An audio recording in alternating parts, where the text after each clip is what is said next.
Successful Minds with Patricia Barnowski-Schneider, the show that takes you around the world to share interviews with some of the most successful and relevant people on the planet. Hear their stories and get the most important business lessons they have learned on their road to success and get exclusive advice on how to implement their success into your life and business. Successful Minds with Patricia Barnowski-Schneider is brought to you by the Strategic Advisor Board and your host, Patricia Barnowski-Schneider. Hey, are you looking to scale your business from 5 figures to 6 figures or 6 figures to 7 figures? If you are, I have the perfect thing for you. What I want you to do today is I want you to go download a book. This book is going to take you through my 3-pillar system. It's 100% free. All you have to do is go to growfast.cash. I say again, go to growfast.cash and you're going to be able to download my free international best-selling book, which is called Be Good, Be Brief, Be Gone. You can take that book. It's going to help you scale your business to the next level. Again, go download it. Be good, be brief, be gone. Growfast.cash. I say again, growfast.cash. Enjoy. Hello and welcome back to Successful Minds. I'm your host, Patty Baranowski-Schneider. Today I'm joined by Henry Woodman. A lot's going on here. He's an entrepreneur, angel investor, board member, business coach, exec producer, traveler, shitty golfer, and so much more. So I'm going to leave it for him to tell you about it. So welcome, Henry. Tell us about yourself. Thank you, Patricia. You really could have stopped at shitty golfer because that tells you that. Yeah. Ironically, I haven't played golf in maybe 8 or 9 months because I had shoulder surgery, so I'm not supposed to be doing a lot of active stuff, right? That makes sense. So I think, more than anything, and I really, if you ask the questions, you can direct me any way you want, but I would consider myself more than anything a hedonistic and opportunistic entrepreneur. And I say that because even at 13, I went to a swim meet. I was a swimmer. I went to a swim meet in Mexico. I bought a switchblade. I came back and there I am in junior high showing it off and all the kids are like, oh my God, I love it. And so I said, so you were expelled at 13 and a half or what happened? Listen, this is 1973. You could bring switchblades into the school, right? So of course, all these kids wanted it. So I get on a plane as a 13-year-old and I go to Mexico. I buy a box of small and a box of large. I go back to junior high and I sell them for like profits. Because the kids, it's like cool, right? So that's the first opportunity business. And next, I'm in college. I'm addicted to Pac-Man. So I'm sitting in a laundromat with a pocket full of quarters, watching the clothes go around. And I'm bored out of my mind because I don't want to crack the books. And I'm thinking, man, I really use a Pac-Man. I'm like, this place needs a video game. So I call every laundromat in Tucson. That's where I went to college, University of Arizona. So you guys have video games? Most of them. Well, they all said no. And I said, would you like one? Well, I don't know. And I go, I'll share the revenue with you. And they go, okay, sure. So of course I had no money. So I had to borrow my college funds. I went to an auction. I bought a used machine that nobody wanted from the arcades. Excuse me. I put it in a laundromat. And then eventually I kept buying more and then I would move them around because if you can imagine you're at a laundromat, you're playing these games and you realize, oh, what a dumpy game. Oh, they got to change this. You come back a couple of weeks later and sure enough, there's a new game. It's equally bad, but you know what? You put your quarters in anyway because you've got nothing else to do. You're a captive audience. You're waiting. Wow. So definitely you saw opportunity. That's a very nice skill to have. Yeah. I was fulfilling my own selfish need. I wanted to play a video game. Hey, why not? I mean, it is true. You go to laundromat, you're just stuck there for like an hour or two, and might as well. Then This is 1979, right? There was no cell phones. There was no internet. There was not, now you've got your social media. You've got your phone. You can do anything you want anywhere you want. But then, no. You were stuck. Yeah. So now, I guess, tell us, you've had an incredible journey as a tech entrepreneur and media pioneer. So can you share some key moments that shaped your career from founding World Television in 97 to selling IcePortal to, I'm probably going to say it wrong, Shiji Group in 2019? Yeah. And again, excuse me, it all came from my opportunistic side. You know, I was my dream after graduating college was to produce and direct movies. So I moved to Los Angeles. Of course, that did not happen, but I ended up working on travel films for many years. Eventually, I was producing travel films, and then in the early 90s, Chile became a democracy from Pinochet's dictatorship. As a result, opportunity, they had added new television stations and a new television network, and they needed content. So I thought, I'm gonna package a show, and I'm gonna go down, and my production partner down there, and I'm gonna sell the show to the new television network. Sure enough, it worked, which of course, led to the next stage, which is World Travelvision. And I'm down there and I see this new technology that you can put a CD-ROM into your computer and you can look all around a room. It was called the virtual tour. Okay. This is the early 90s. And I thought, this is the coolest thing ever, right? So I go and I buy the world's second one-shot camera to do virtual tours. It wasn't even digital. You would shoot with film and shoot at a mirror and a parabolic mirror, and you'd take all that and digitize it. It was very bizarre. So I'm producing now that's World Travelvision, and I'm producing virtual tours for destinations and hotels. And eventually they start and they ask me, how do we put this stuff on this new World Wide Web thingy? Like, I don't know, send them a CD-ROM, Yeah, right? exactly. We'd produce CD-ROMs and give it to them so they can take to trade shows. Right. And they said, yeah, there are no standards. They don't know what to do with it. And I'm like, well, let's see what I can do to help. So when I'm investigating how to deliver virtual tours to travel sites like Travelocity and Expedia early on, then the question comes on, well, what about the need to have, it's nice to have a virtual tour, you need to have a photo, right? So photos weren't delivered to travel sites early on because the reservation systems that you went to 30 years ago to get a booking was a green screen and cryptic code at a travel agency on the corner, right? A brick and mortar store. So the internet comes along and these systems can deliver the rate and the availability, but no pictures. So again, opportunity. So instead of the production of content and now the distribution of that nice to have content, I'm thinking the need to have is where I should focus my attentions. So I hire people that know a lot more than I do because I don't know how to write code, but to build the platform, which would help manage size, tag, code, and deliver photos everywhere. I mean, it took 20 years, but now if you go to any travel website on the planet and you see pictures of Hiltons or Hyatts or Wyndhams or various hotels, that would have come from our servers because the hotels would give us the photos that they have approved and they have the rights to. We would size, tag, categorize, and code them and deliver them to all the travel sites on the planet. So that was kind of okay, I'm not a tech guy. I like the creative part, but you know what? Opportunity. And, this is something that I think can scale, which, I went back to school. I got my MBA. I then somebody handed me a book that changed my life and learning how to structure and scale a business.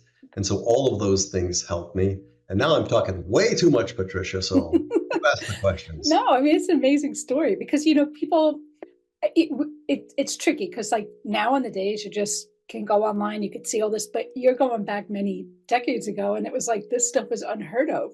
Like, it was funny. I was in high school when like World Wide Web, I shouldn't even say that. I don't even think we had that yet. This was just when computers first came out, and like we always tease telling the kids nowadays, respect your elders. We went to school before Google even existed. You have no clue what we went through. Exactly. Yeah. We hiked through miles of cold snow. No. Okay, exactly.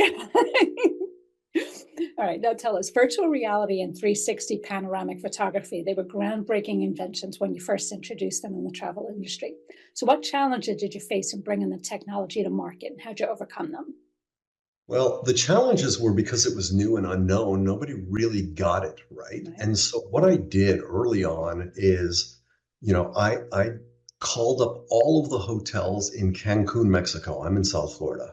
And because we were focusing our attentions in a specific area and trying to connect to leisure travel, and those were tour operators like Apple Vacations and Trip and Liberty GoGo and stuff, we called all of these hotels. I think I called 29 hotels, and I said to them, I will be in Cancun.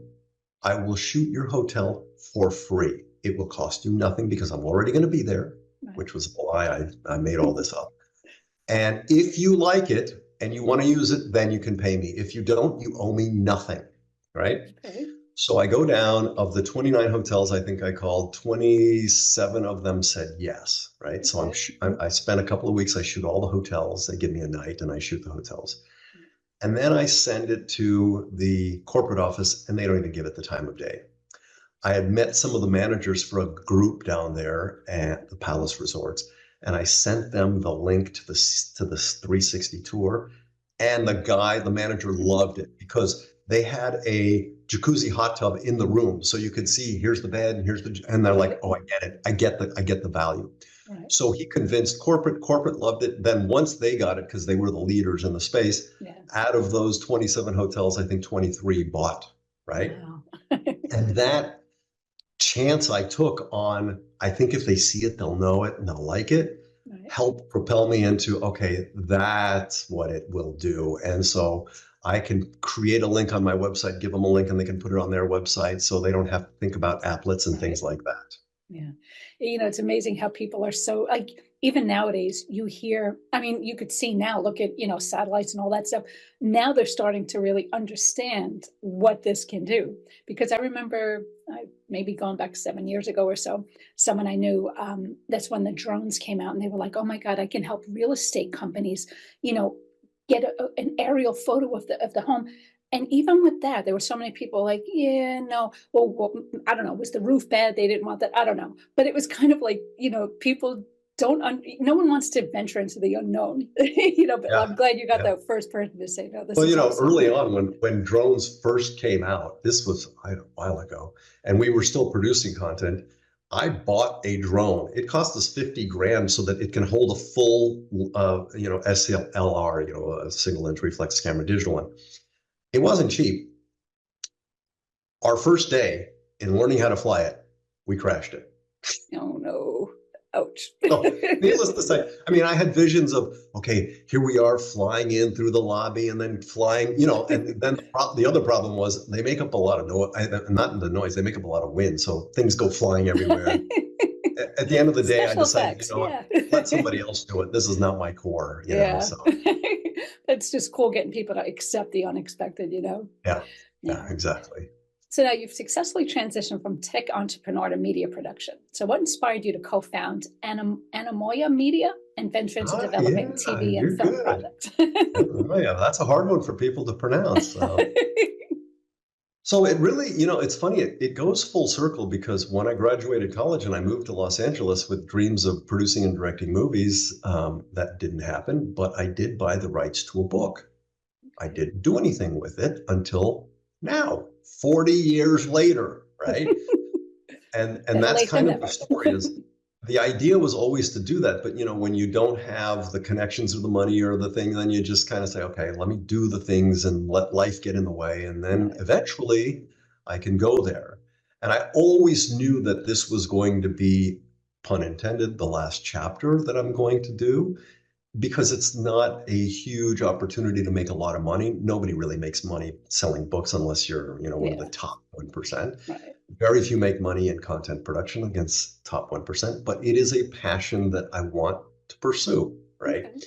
And ironically, my dad, who was an author, wrote the book, but not to publish it, as a tribute to a friend. He was a travel writer, right? Which is kind of the connection with travel. And he's moving one day, and my sister's helping him move, and she says to him, "What is this?" And he explains, and she says, "What? A love story about reincarnation? Whoa, Dad, this is not you. Let me read it." She reads it. She falls in love with it. She calls me up. She sends it to me. Sits on my nightstand for months. And finally, I read it, and I'm in tears. And I call my dad, and I go, "This is Dad. Wow. Can I buy the rights?" He's like, "Sure." And I go, "I don't have any money. Can I borrow $1 to make it legal?" Right? Yeah, I owe you. Exactly. And so, of course, my dad passed away, 14 years ago, but I still retain this. And when I was in Los Angeles, a friend of mine was out there producing a movie, and I called him up and I said, "Can you read this? Because it's kind of nepotistic of me. It is my dad." And he's like, "Yeah, Henry, I'm in the middle of something. Give me time." I'm like, "Take your time. I'm not in a rush." 3 days later, he calls me up. He goes, "This is amazing. Oh my God, we have to do this." Right. Here we are. And now we're back together. Anemoia means, a recognition of something from a previous time, right? Kind of a thing. And the name of the book is called The Reincarnation of Marie, and it's simply based on a woman named Marie Barsterseff. She really existed in the late 1800s. She was an artist, so she's got paintings in museums around the world. Wow. But she wrote a journal, a diary, if you will, for 10 years, from 14 to 24, when she died. Wow. And 2 years after her death, her mom publishes the book, and it becomes an international bestseller. It's called I Am the Most Interesting Book of All, The Diary of a Young Woman. And she would talk about things that, women didn't talk about in the late 1800s, sexuality and masturbation and virginity, and like, oh my God, right? That was unheard of. So it was hugely successful. 100 years later, somebody a young army officer picks up the book and he starts reading it, and he falls in love with this woman through her words. And then he realizes, oh my God, I found my soulmate, but my soulmate is dead, right? And as we'll see in the book, how he believes he's uncovered her reincarnated. Wow. And of course, the idea for the book is really to springboard a TV series that does a far deeper dive into the lives of Marie and her world and how they connect and are intertwined with the lives of the future soulmate, and twists and turns and karmatic retribution and sins of the father and things like that. Wow. That's definitely something you just can't make up. I mean, that's an incredible story, but I guarantee it resonates with so many people out there. Sure. The people who ask the questions, is this all there is? Do soulmates exist? Is there such a thing? I mean, or even metaverse or things like that. It's crazy. Yeah. I mean, I guess talking about the concept of reincarnation and timeless love in The Reincarnation of Marie, it's intriguing. So what themes do you hope to explore further in the TV series adaptation, and how do they resonate with a contemporary audience? Well, I think the themes are omnipresent, since the beginning of time, when we look up and we ask, what's it all about? Is this all there is? Is there more to it? Are there things such as soulmates? Does reincarnation exist, or do we just perish and that's it? Obviously we don't answer the questions, but we pose a lot of those questions in a very unique way, where this historical woman actually did exist. And she even wrote in her journal, "In time, I will find you. I want to live forever." So she had sort of the wherewithal of writing things that affected that. And then to the point where we find, okay, so why is it that we have these sayings, you're going to pay for that karma, or, you're going to, the sins of the father? Do they exist somewhere? And is it either reincarnation into a linear timeline, or is it a non-linear sort of metaverse type thing? Right. There's a lot of cool things to explore, and obviously surrounding the omnipresent feeling of love, Wow, your dad sounds like a super creative guy, and I love the imagination, because everybody does the same old. So you have somebody who thinks outside the box. It's like, that's what gets attention. It's like, wow, tell me more, tell me more. Amazing. Yeah. That's also, as an angel investor and business coach, what key advice do you give to aspiring entrepreneurs looking to innovate in the tech or media industries today? Sure. Well, I know tech fairly well. That's what I like to invest in. But generally, the simple thing is, are you solving a problem, right? Because people will say, I'm just going to, put a boutique on Main Street and they're going to come. Now, is that a problem? Is that something that you're solving for people? So is there a problem you're solving? And if somebody else has solved it, why are you doing it better, right? Or more efficiently, or for less money, right? And then as importantly, what is your path to profitability? This is the hardest thing for people to understand. It's not a matter of build it and they will come. It's a matter of build it, market the crap out of it and let people know that it exists. And then hopefully after hearing it multiple times and they believe you're not going to go out of business tomorrow, they might invest. I mean, not invest, but buy the product or the service, right? So I'm a big fan of technology because it allows you to scale, right? There's not a lot of huge capital outlay in the beginning. You need smart people to write code. And I think it's getting even easier now with AI. So in large part, besides things that I like as a passion, I like SaaS enterprise businesses. So you don't have to sell all the individuals individually, like B2B, right? As opposed to going directly to a consumer. That you're already profitable and you're looking to continue to scale, that you are not in Silicon Valley because, they have a little bit skewed reality of what valuations are, right?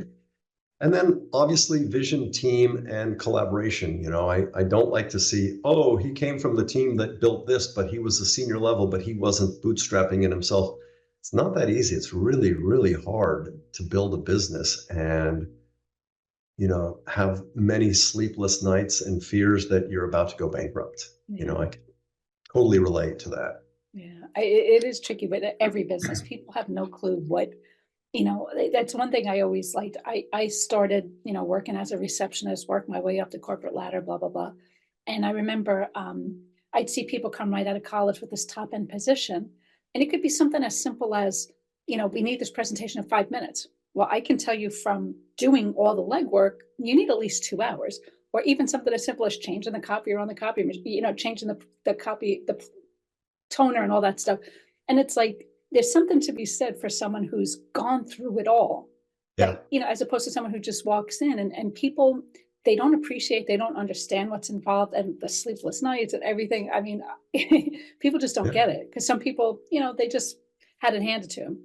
But I respect the person who's work their way through it all because you've put in the blood, sweat, and tears and know what's involved for that, Looking to grow your business beyond 5 figures, 6 figures, 7 figures plus? What I want you to do is go download this book. The title is called Be Good, Be Brief, Be Gone. It will help you grow your business past 5, 6, and 7 figure. Go download the book today, growfast.cash. I say again, growfast.cash, and download the book for absolutely free. Absolutely. Listen, all those bumps along the road and those challenges and hurdles that you have to overcome, if you don't, you're dead, right? But if you do, you're stronger because you've learned from that. You've learned from those mistakes. And I realized early on, I had a big time imposter syndrome. I gave a presentation. There were a bunch of MBA students around the room. And I thought, what the hell do I know? These kids know more than I do, right? I went back to get my MBA and I said, okay, how am I going to do this and do it right? I had made my mistakes, but okay, what did I learn from this that I don't mistake?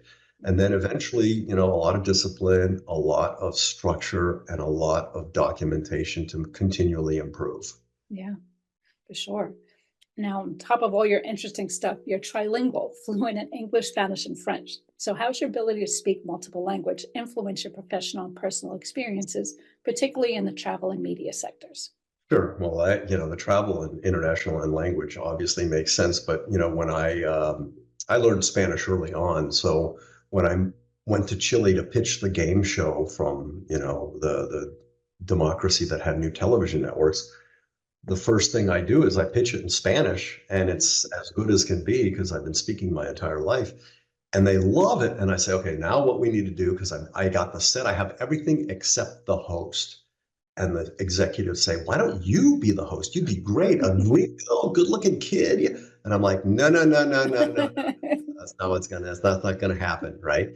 Which is great. But the idea was to sell it to somebody who can come and articulate it. Spanish helped me a lot. And listen, I live in South Florida. I married a Venezuelan woman. If you don't speak Spanish in South Florida, you're pretty much in trouble, So Spanish helped a lot. French, not as much, even though I have friends that occasionally I'm like, oh my God, please talk to me in French because I'm forgetting everything.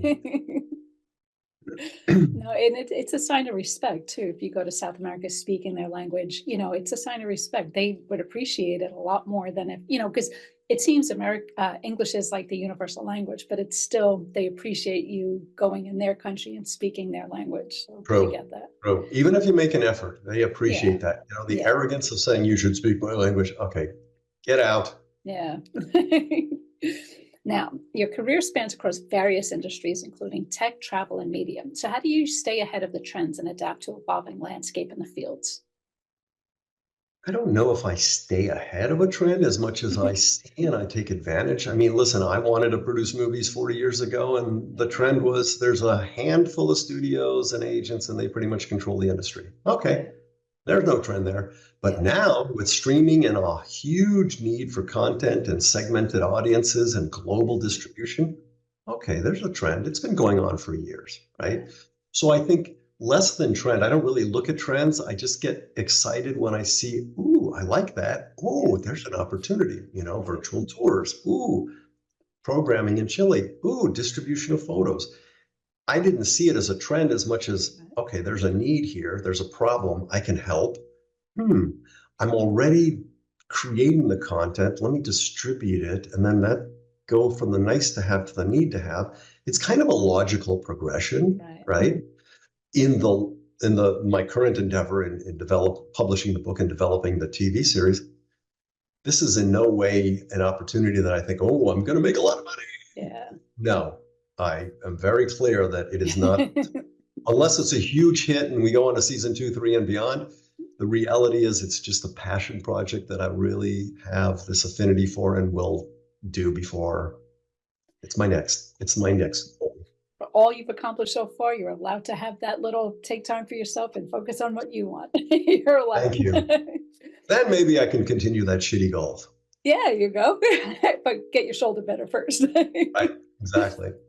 Now tell us, balancing creative and business acumen can be challenging. So how do you integrate your creative pursuits and media production with your entrepreneurial skills to achieve success? That's a great question. And to be honest with you, I don't think there should be one and the other. It should be one, right? Your business and your personal is always one. People go, oh, separate business and personal. No, it's hard. Yeah. I have a business. I mortgaged my house. The payments aren't getting made. I'm suffering. That's not separation. That's panic, right? There's an adage, there's a paradox. The difference between drowning and treading water is very minor from a perspective of what you do with your arms and stuff. But from your mind and the energy spent mentally and physically, it's huge. But you don't just say, listen, you have to relax. You're going to have to move your hands like this and you'll be fine. You can't teach that right away. It takes time. And it's the same thing with the balance of life and work. It's like, listen, when I talk to older people and I said, okay, tell me what I should avoid. What do you look back and go, I would have done it differently? 90% of the time they'd say, I would have spent more time with the family. Yeah. So I made a point, 2 things I did. I went in my lunch hour, I tried to swim every day, break up the thing and get my workout in the middle of the day, clear my head. And then I would try to go home in the evenings and spend the weekends seeing my daughter, right? So spending time with my family so that I don't look back and she's left at 18 and I'm like, I don't even know her, right? So I think that there is no magic thing, but just be cognizant of it's one and the same and try to be aware of that. You can't, like I turn my phone off at a certain time and I go to bed at a certain time, but sometimes when you think, oh my God, I gotta be on top of it. I gotta check the email at 3 a.m. Did that. I used to do that. It was horrible, so. No, you are 100%. Yeah. I mean, it's funny because I've been working remote long before COVID and it's a little tricky because one, you're on call 24/7. You're always on call as opposed to having to travel, be on the train or at a lunch meet. You're always here. And, it got to a point where my husband was like, put the phone down because I was working with clients around the world. And I'm like, oh, but they're in Hong Kong. They're just waking up now. And he's like, put it down. So you have to create that balance. And, like I said, even the other day, like, I'm not washing clothes by hand, but it was just, you figure if you're working in an office, you come home, now you got to do laundry, you got to cook, you got to put the dishes away, blah, blah, blah. But now it's like I can take 5 minutes, go throw it in the machine and come back, finish work. You create that balance and it's mentally so much better. I mean, because before you're stressed out, unfortunately for me, I was a single mom. So I spent, working 16, 18-hour days for most of my kids' life. I wish I could have been there for them. But unfortunately, that was just the way my life was back then. So I could look back and be like, coulda, shoulda, woulda, did it different, but it is what it is. I always tell people, if you can find that balance and accommodate both, you won't have any regrets in life. You're exactly right. And listen, the people who are wealthy and successful, many times the one thing they cannot have and they cannot buy, and that's their health and their family relations. So, if I walk the dogs every morning, I never take the phone. How many times you see people out there with a dog leash and then they're just standing there looking at their phone or whatever. It's like, try discipline. Don't look at the phone, walk the dogs, try to carve out a little bit. And listen, it's really hard to say these things because I've been there, but, start with 5 minutes and then maybe 15 minutes. And, eventually it becomes part of a habit, right? That's the hard thing, is to get from A to B to Z, right? Yeah. I put my phone on do not disturb between this hour and this hour now. And I'm like, except for emergency family. But other than that, because it's just constant bing, bing, bing, it never stops. And it's like, no, you just carve out your own time. Exactly.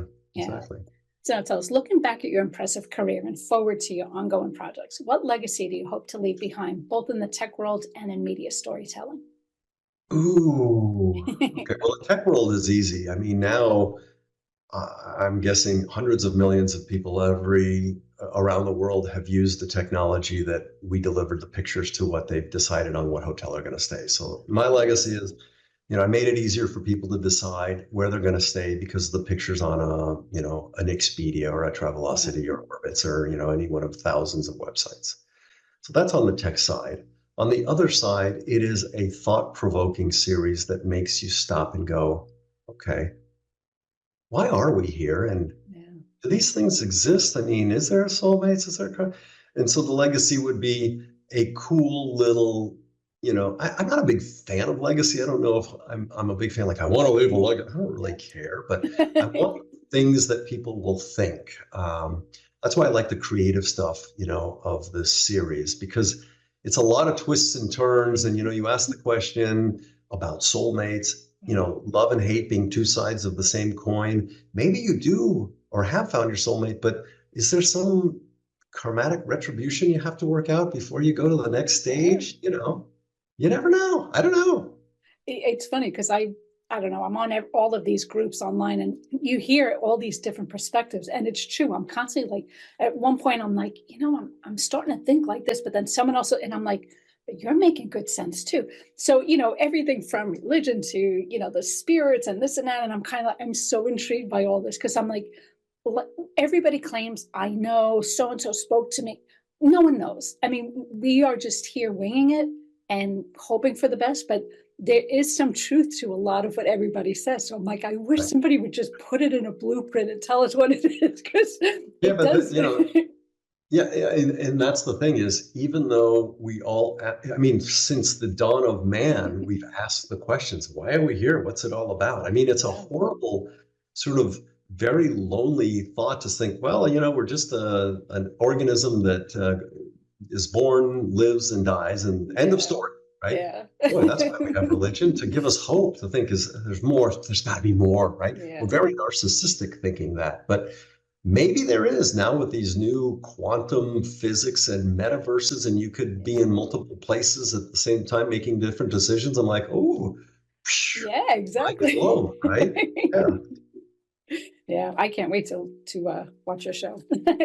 Now, anything else? Hey, listen, read the book and let me know what you think, because my mentor, his name is Bill, and I sent him the book, and he says, literally, he said, Henry, I was so emotional at the end that I had to put it down and then pick it up the next day because I was in tears. So it's a very powerful book. It's a very short read, but it's an emotional story. Oh, I just love the ones that make you start to, you think? Yeah, I love that stuff. Yeah. Now, anything else you want to talk about that we didn't touch on or didn't cover yet? No, I think that, the final parting thought for anybody in a success mindset is, listen, your thoughts create your life. And, the more you believe, this is not like, oh, it's all foo-foo, believe and you will find. No, it's a lot of struggling and learning. But you know what? If your thoughts dictate your life, then think the things that will get you there.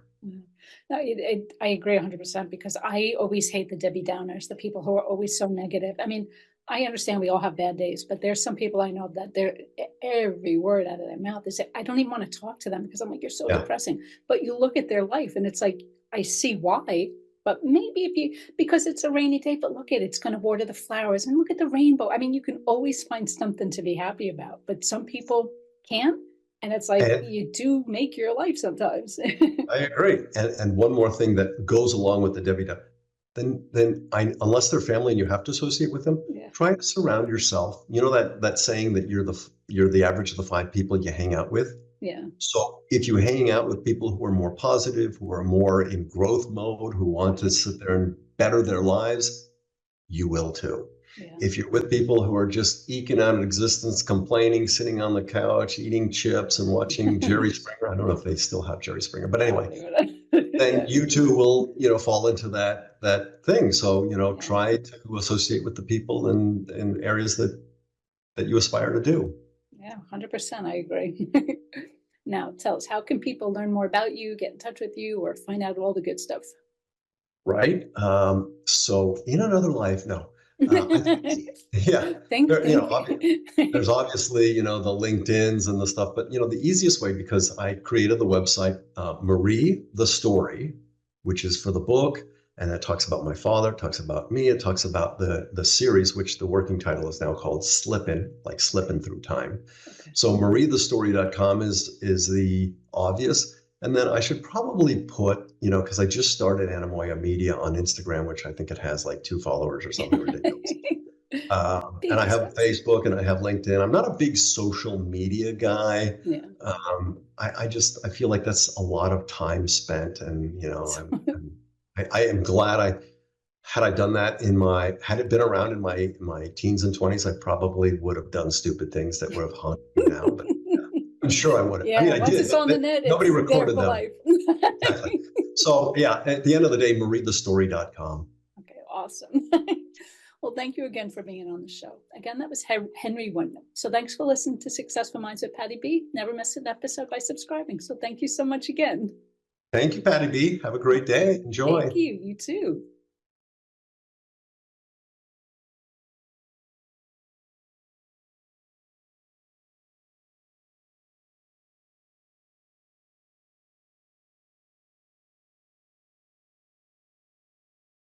Hey, we all want to scale our business. Hey, I have the answer for you today to help you do that. If you're looking to scale from 5, 6, even 7 figures and beyond, book called Be Good, Be Brief, Be Gone. I'm going to give it to you for free. All you have to do is type in growfast.cash. I say again, growfast.cash, and you can download the book for absolutely free. I hope the book helps you this year. Take your business to the next level. Again, go grab the book, growfast.cash. I say again, growfast.cash. I wish you the best, and grow, scale, and win. Thank you for listening to Successful Minds with your host, Patricia Barnowski-Schneider. Please leave your feedback and visit strategicadvisorboard.com to get the latest and greatest business advisement on the planet. Follow us on social media for updates, and we'll see you on the next episode.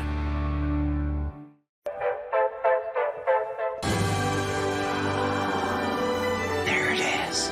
Magnum. Holy moly. Yeah, baby! That's what I've been waiting for! Dear God, it's beautiful.